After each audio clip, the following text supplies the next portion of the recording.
Survive and advance. The Dallas Stars take down the defending Stanley Cup champs in 7 games by a final score of 2-1. They dispatch of the Vegas Golden Knights, and they're headed to round 2 of the Stanley Cup Playoffs. Let's jump into Game 7 next on Locked On Stars.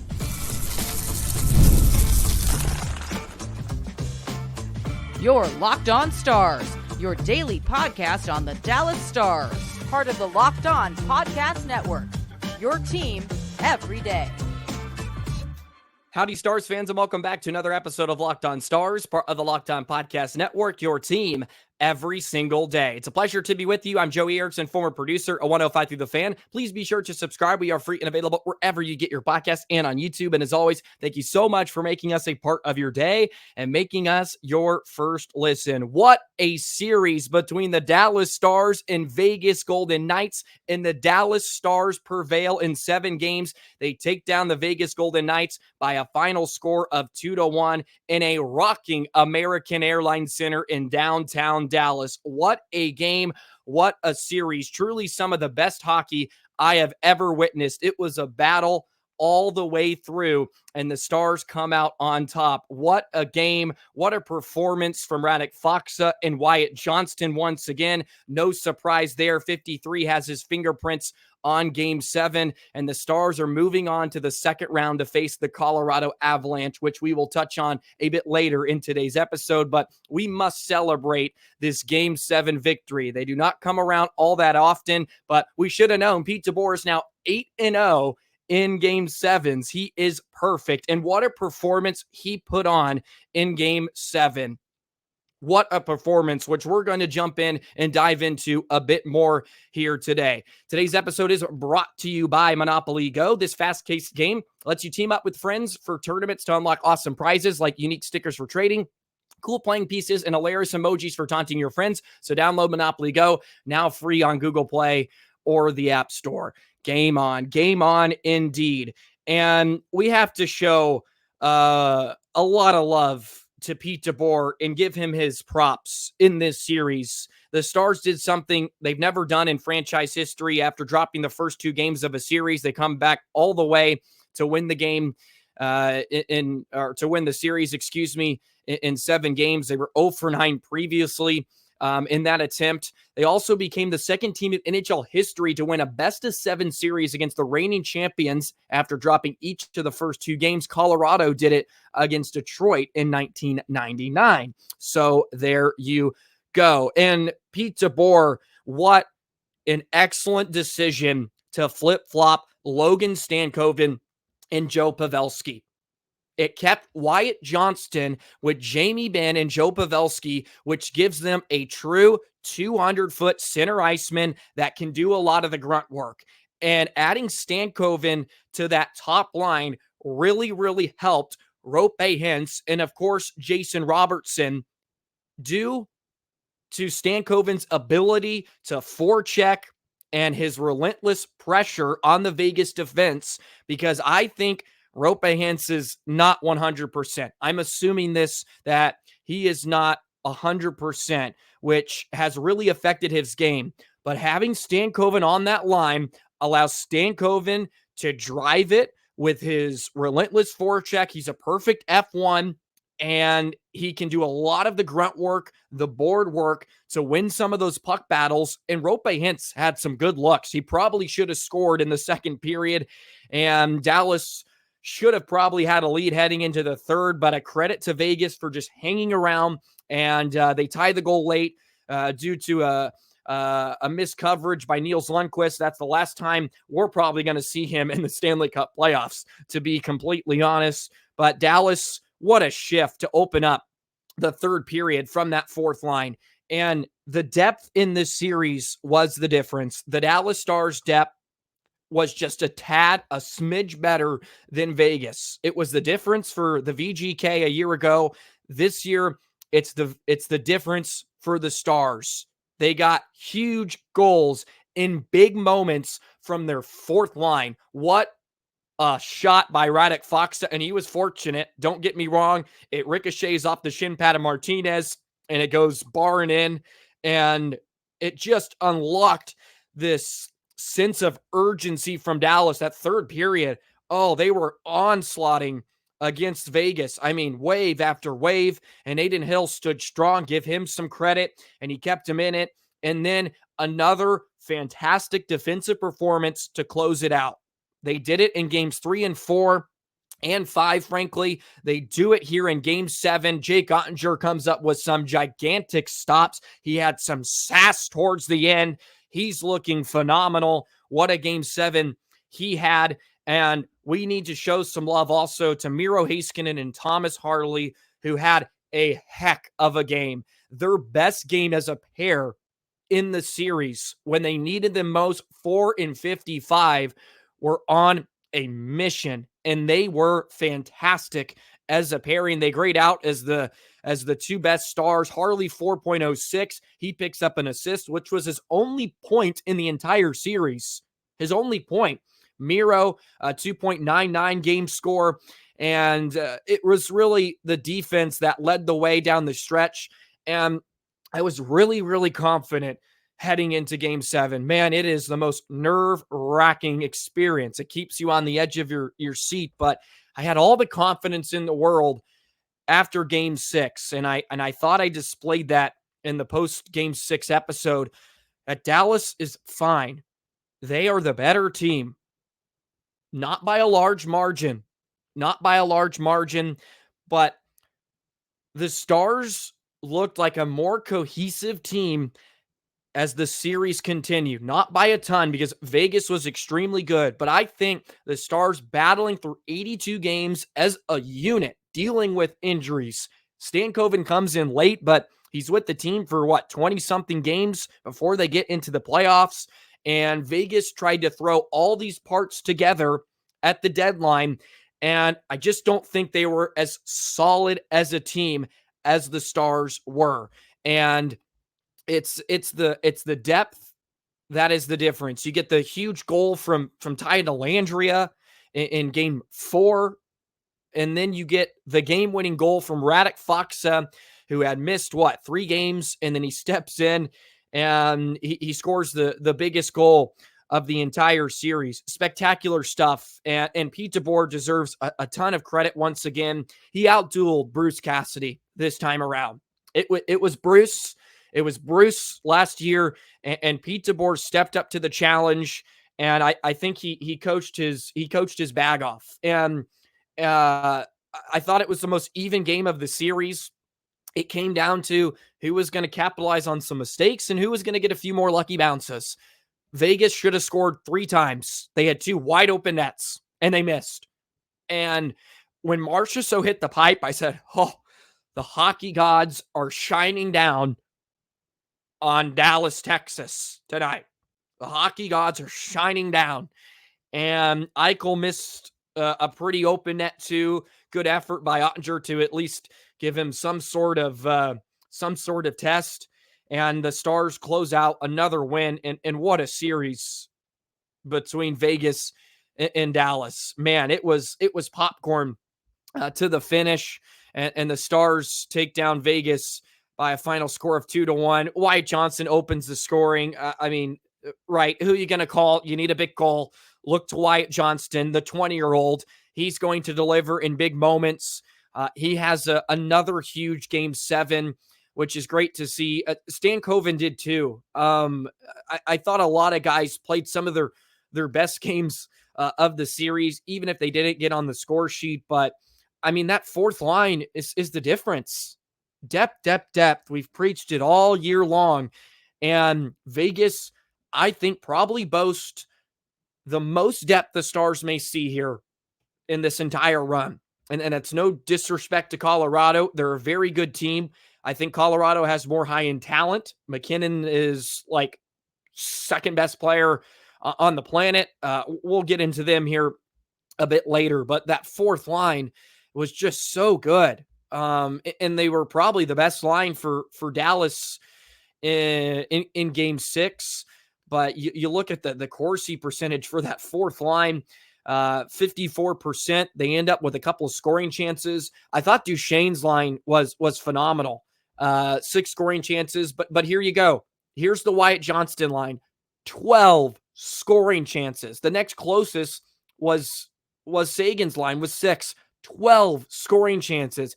Every time 53 steps out on the ice, even in the final 10 minutes of the game where the Stars were just getting pucks out, when Johnston came out, I mean, it's like they smell blood in the water. They are playing in the offensive zone every single shift. Every single shift. He just smells blood in the water, and they just didn't have an answer for him. They just didn't have an answer for him.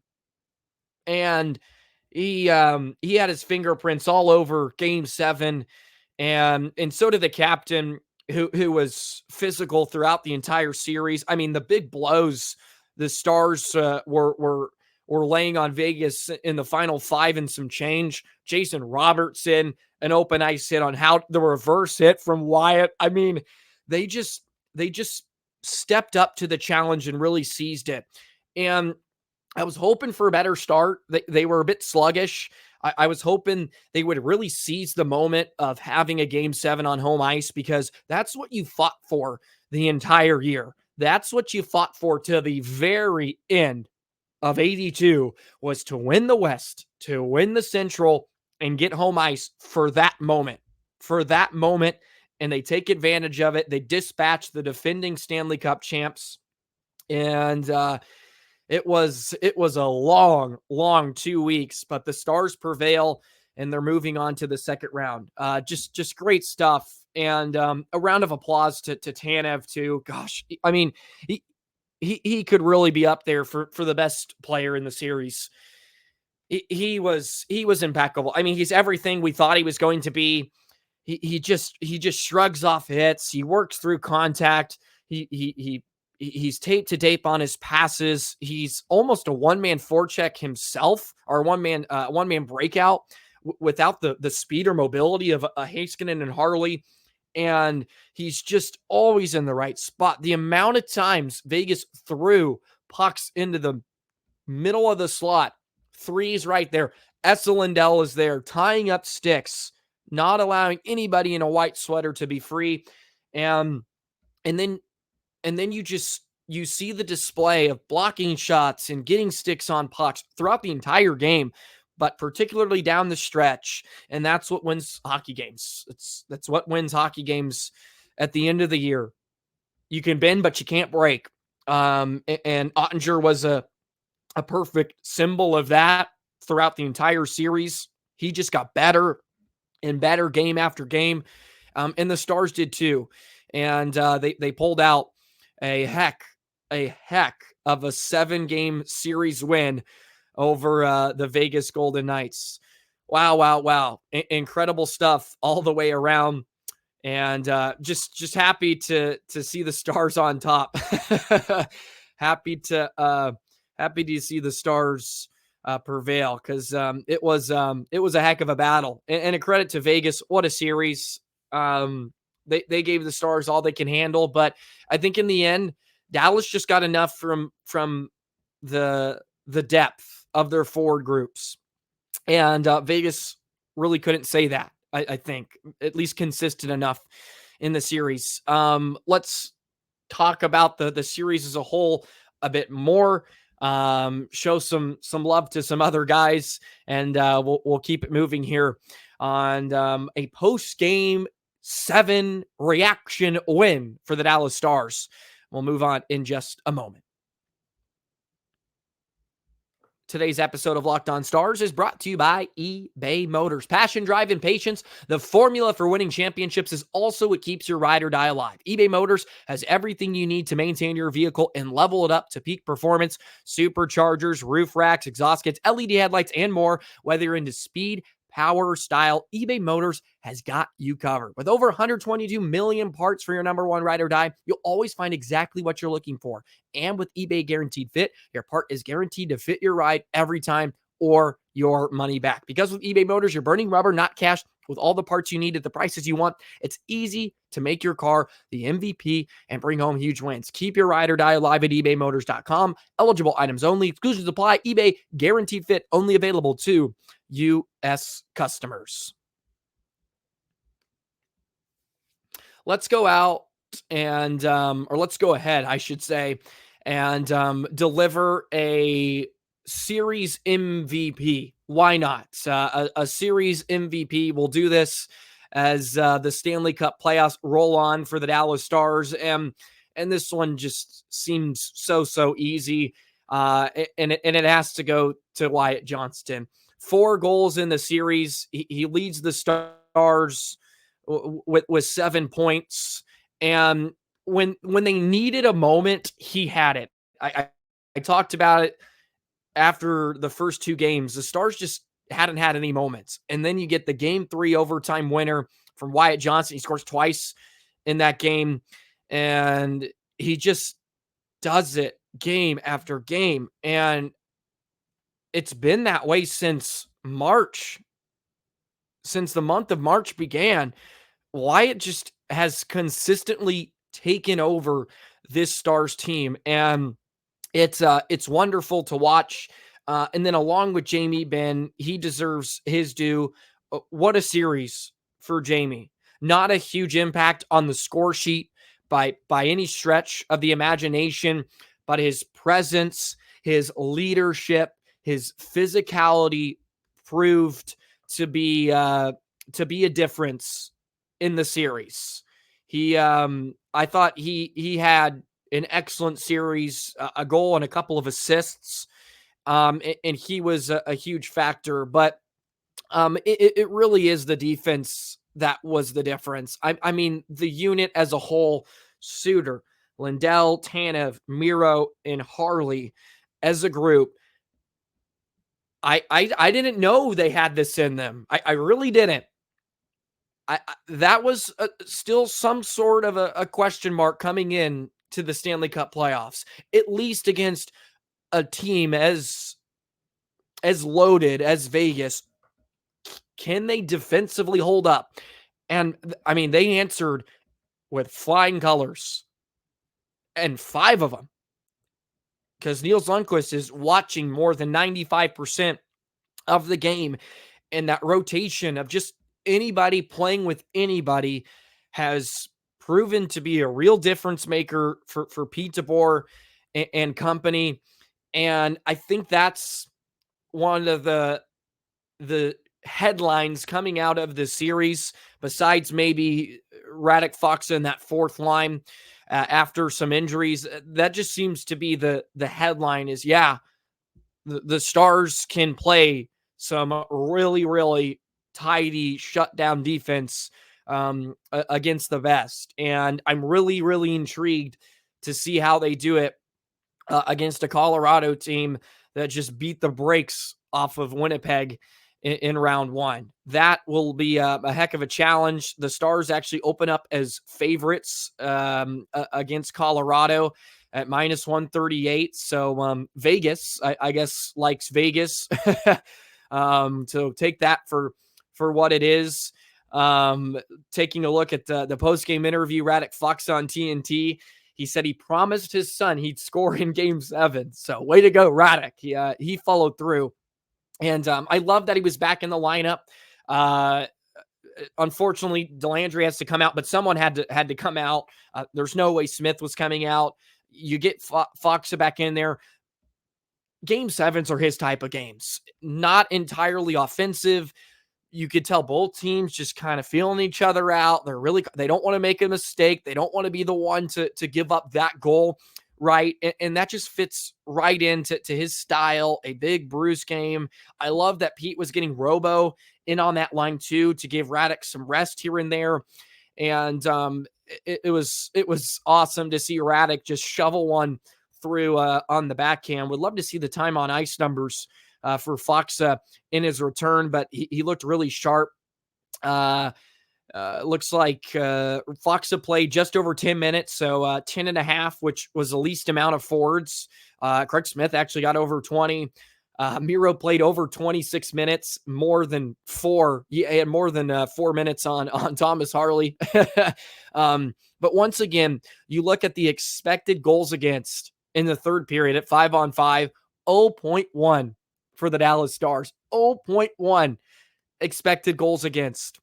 I want to say in Game 5 it was 0.38. It may have been 5.8. 0.1 in that third period. 0.1 goals against. That's the difference. They did that 4 times in the series. They did that 4 times. And both sides did. I mean, Vegas suffocated the Stars when they needed to, as well. It was such an even match, and truly some of the best hockey I've witnessed. And you're welcome, the rest of the NHL. You can thank Dallas.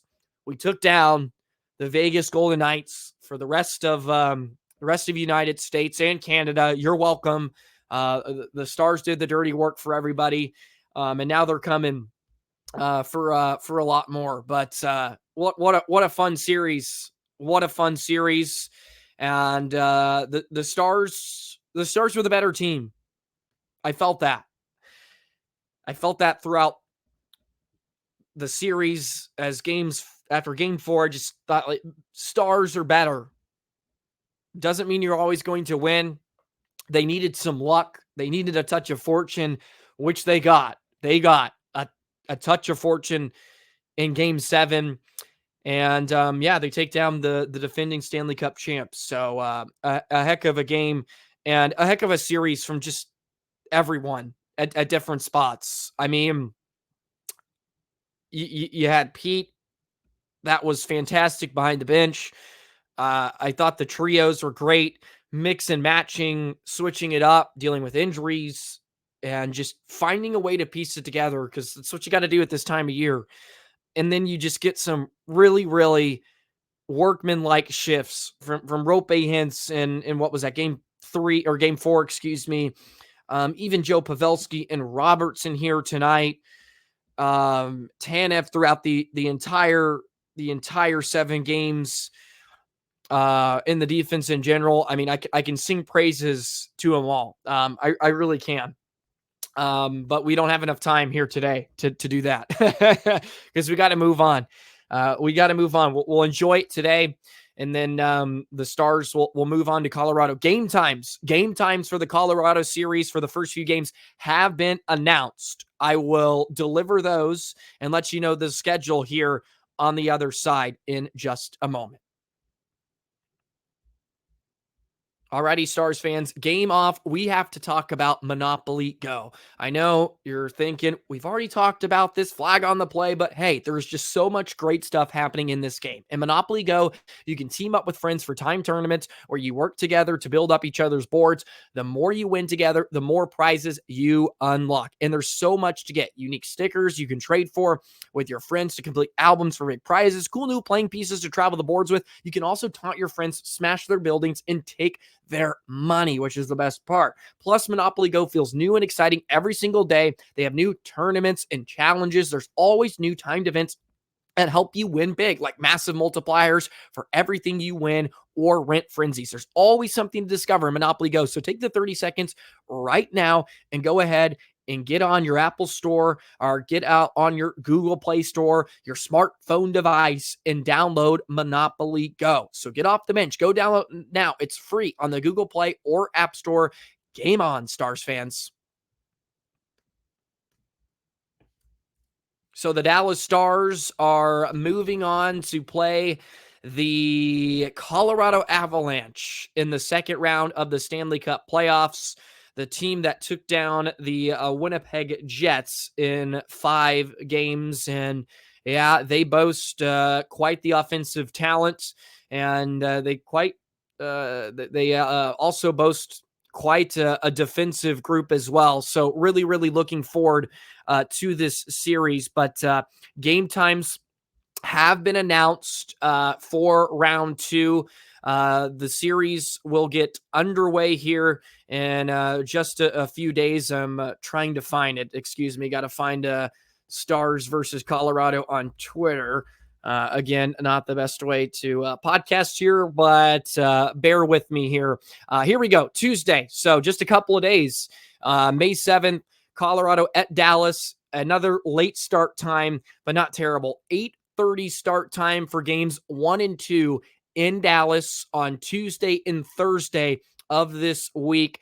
Times are still TBD for 3 and 4 in Colorado. So 8:30 puck drop in Dallas on Tuesday and Thursday of this week. ESPN will have game 1, TNT will have games 2 and 3, and then ESPN for game 4 as well. So Stars get a day of rest and they have to go right back to work, which I think truly benefits them. I don't think waiting a few days really helps them all that much, besides getting healthier, of course. And you have a Colorado team that's been sitting here for a few days. So, which always makes for a pretty interesting game 1. You never know how both teams are going to come out after one's had quite a bit of rest, and then a team that's just coming off a thrilling win. Hopefully the Stars can use that advantage. The nice thing is they don't have to travel, which is a great sign. They just get to stay home, hang out with the wives and girlfriends, and then get ready.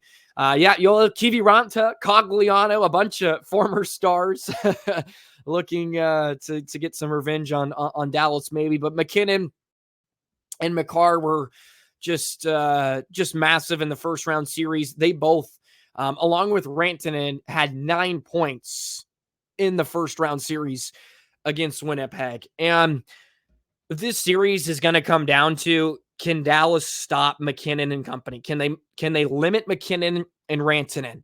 That top line that is so dangerous. They're going to get their looks, but can you limit them enough? And they have some phenomenal depth. Don't get me wrong. I mean, Lekkonen's a great player. He had 8 points. And Nichushkin has just turned into such a phenomenal player, which is a bit bitter. But you're going to have to find a way to stop 29, because he can truly take over a series. Look, I don't put a lot of stock in their win over Winnipeg. I didn't like them the whole year. I thought Winnipeg was propped up by a lot of people. Didn't think they were that amazing. And I'm not saying it's not impressive what they did to Winnipeg, because scoring that amount of goals on Hellenbuck and company is really impressive. But here's a test, right? I think this is a test for Colorado, and it's a test for the Stars. Do not get me wrong. I don't think the Stars are going to breeze through this series by any stretch. But look, I like the Stars in the series. I truly do. I think Dallas has a will to just pull themselves through this gauntlet of teams that they're going to have to face. And I'm going to believe that until the bitter end.